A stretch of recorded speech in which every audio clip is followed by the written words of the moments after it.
असल में इस ट्रक को सड़क पर होना ही नहीं चाहिए था। बोलेरो के ड्राइवर की मौत हो गई, जबकि ट्रक ड्राइवर को अस्पताल में भर्ती कराया गया, लेकिन वो वहां से भाग गया। इसलिए भाग गया क्योंकि वो भी जानता था कि उसने सारे कानूनों को तोड़ा है। इस घटना में गलती एक की नहीं है, दोनों ड्राइवर्स की गलती है। आप जब भी सड़कों पर निकलेंगे तो ऐसा लगेगा कि गलती दोनों तरफ से हो रही है। अब ऐसे में आप किसे दोष देंगे? इसमें दोष है हमारे सिस्टम का।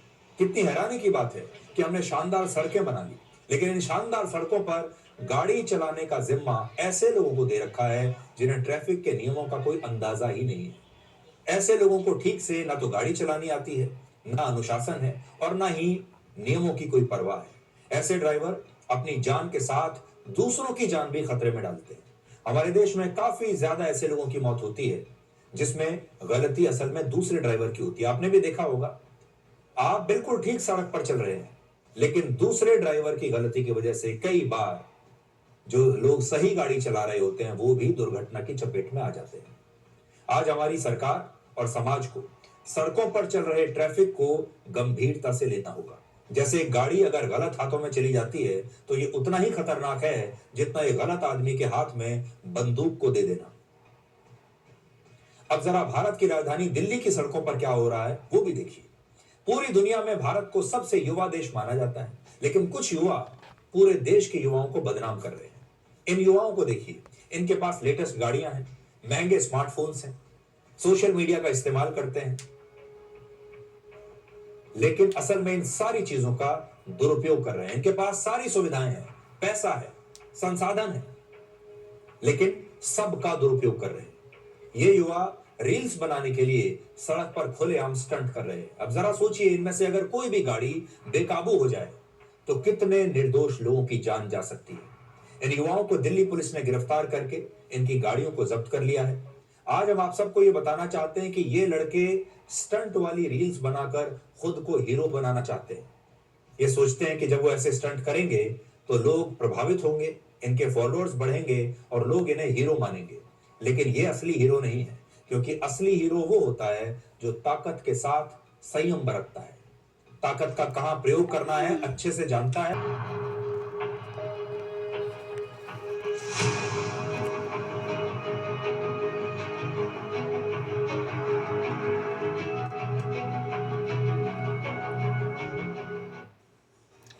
तो असल में दिल्ली पुलिस ने इन्हें एक मिनट में हीरो से जीरो बना दिया, इन्हें जोकर बना दिया। और आप सबसे भी हम यही कहना चाहते हैं, जो अलग अलग प्रकार के स्टंट करते हैं, बहुत सारे युवा ऐसे हैं जिनके अंदर कोई स्किल नहीं है, कोई हुनर नहीं है, कोई टैलेंट नहीं है। वो सिर्फ अपने वीडियोस डालते हैं स्टंट करते हुए, लोगों को परेशान करते हुए, और सोचते हैं कि उनके फॉलोअर्स बढ़ेंगे और इस देश का समाज उन्हें एक हीरो मानेगा, कहेगा कि देखिए आप कितने बहादुर हैं। आपसे हमारी यही अपील है कि ऐसे लोगों को ना तो आप देखिए, और अगर ऐसी रील्स आपके सामने आती हैं तो उन्हें लाइक करने की बजाय इन्हें रिपोर्ट कीजिए।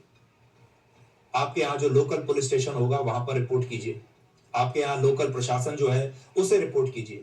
उस सोशल मीडिया प्लेटफॉर्म पर जो भी ऐसे रील्स डाल रहा है उसे आप तुरंत रिपोर्ट कीजिए। जब तक आप ये काम नहीं करेंगे तब तक इन लोगों की हिम्मत बढ़ती चली जाएगी। ये इसी गलतफहमी में जीते रहेंगे कि ये हीरो बन रहे हैं, हीरो दिख रहे हैं, मॉडल आ रहे हैं।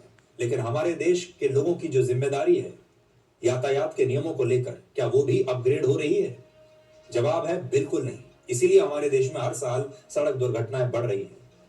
हमारे देश में वर्ष 2021 में 4,12,000 सड़क दुर्घटनाएं हुई, जिनमें करीब 1.5 लाख लोगों की मौत हुई।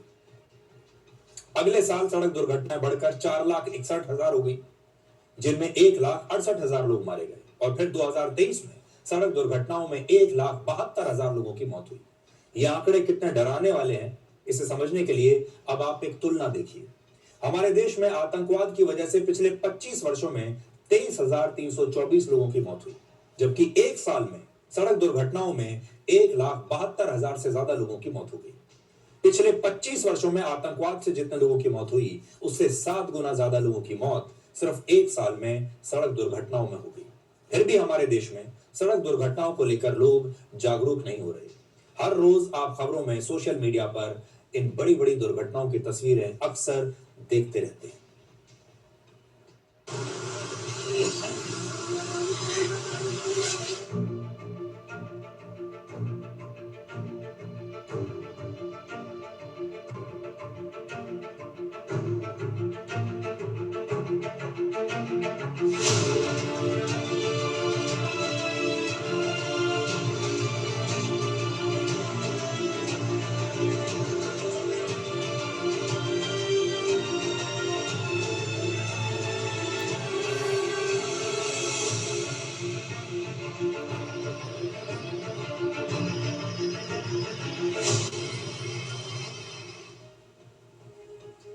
आज बड़ा सवाल यह है कि इस समस्या का समाधान क्या है।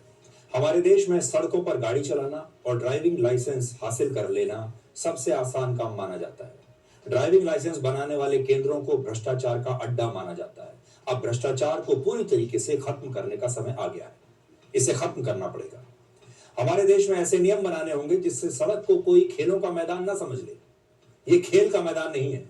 सड़कों को भी उतनी ही गंभीरता से लेना होगा जितनी गंभीरता से आप हवाई अड्डे के रनवे को लेते हैं।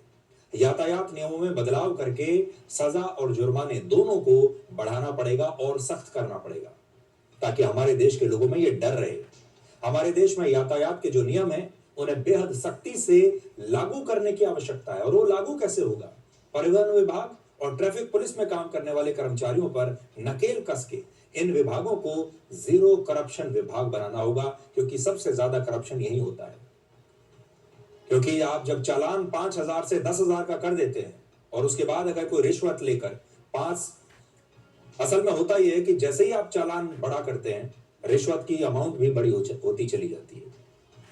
आप जो बसों में आग लगने की घटनाएं देख रहे हैं आजकल, वो इसीलिए तो हो रही हैं क्योंकि प्रशासन जो है, जो ट्रांसपोर्ट विभाग के लोग हैं, वो ऐसी बसों को, इस प्रकार के ट्रकों को पैसा लेकर, रिश्वत लेकर सड़कों पर चलने की इजाजत दे देते हैं।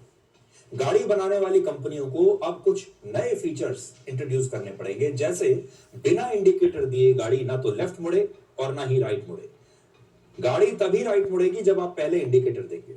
इस साल डिकोड का ये सेकंड लास्ट एपिसोड है। एक दिन बाद नए साल की शुरुआत होगी। इसलिए आज मैं देश में सड़क दुर्घटनाओं को कम करने के लिए सरकार और कार कंपनियों को एक सुझाव देना चाहता हूं। अब समय आ गया है कि गाड़ियों में न केवल लेफ्ट और राइट इंडिकेटर्स कंपलसरी हों, बल्कि यू टर्न के लिए भी एक अलग इंडिकेटर होना चाहिए। इन सुझावों को लागू करके नए साल पर कम से कम हम अपनी सड़कों को ज्यादा सुरक्षित बना सकते हैं। नया साल शुरू होने में अब 27 घंटे से भी कम का समय बचा है, बस होने ही वाला है। और ऐसे में हमारे देश के लोग क्या कर रहे हैं? हमारे देश में हिल स्टेशंस और मंदिरों में रिकॉर्ड तोड़ भीड़ है।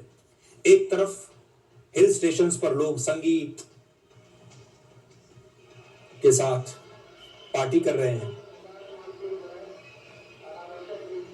वो पार्टी के साथ, संगीत के साथ नए साल का स्वागत करना चाहते हैं। और दूसरी तरफ मंदिरों में लोग शांति, प्रार्थना और भगवान के आशीर्वाद के साथ नए साल की शुरुआत करना चाहते हैं। हमारे देश में पिछले कुछ वर्षों में एक नया ट्रेंड तेजी से उभरा है, जिसमें नए साल की शुरुआत या तो भगवान के दर्शन से की जाती है और या फिर कहीं बाहर जाकर पार्टी के साथ शुरू की जाती है। और यही वजह है कि जैसे जैसे नया साल नजदीक आ रहा है, देश भर के प्रमुख धार्मिक स्थलों पर श्रद्धालुओं की भीड़ बढ़ रही है। नए साल से पहले मंदिरों में ऐसी भीड़ है जैसे कोई बहुत बड़ा धार्मिक पर्व हो। वाराणसी में काशी विश्वनाथ मंदिर के बाहर श्रद्धालुओं के करीब 2 किलोमीटर लंबी लाइन लगी हुई है। मंदिर पर